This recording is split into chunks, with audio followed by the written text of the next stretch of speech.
Hello guys, আজকে আমি আমার দুইটা কলিজার টুকরাদের নিয়ে পার্কে ঘুরতে গিয়েছিলাম।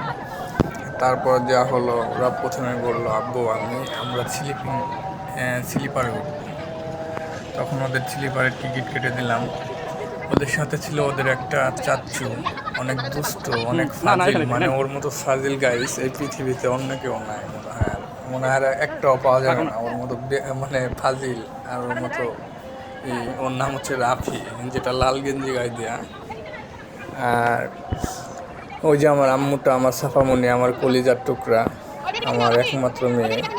আর সাথে হচ্ছে ওর ভাইয়া সাফাত, যেটা হলুদ কালারের একটা টি শার্ট গায়ে দেওয়া আছে। ওরা দুজনই আমার পৃথিবী, আমার ভবিষ্যৎ, আমার বেঁচে থাকার আশা। যাই হোক, ওরা অনেক আনন্দ করতেছিল, আমিও দেখে অনেক আনন্দ পাইতেছিলাম।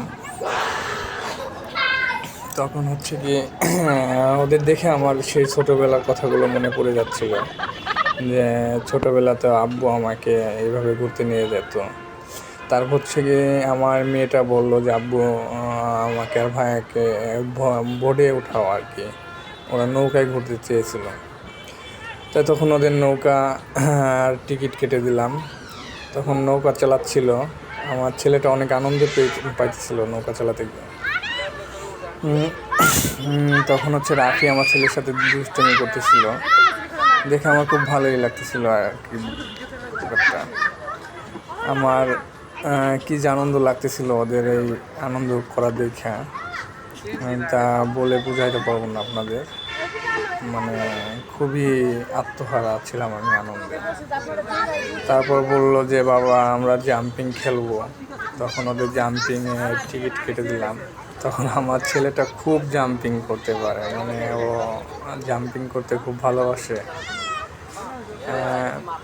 খুবই আনন্দ করছে ওরা, সাথে আমরাও খুব দেখে মজা পেয়েছি যে কীভাবে ওরা আনন্দ করলো।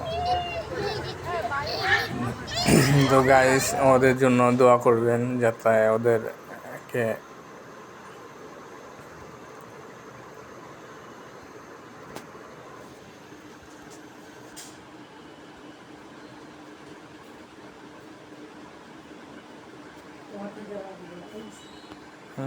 তোমার থেকে সালাম দিতে হ্যালো গাইস, আসসালামু আলাইকুম। কেমন আছেন? এভাবে বলতে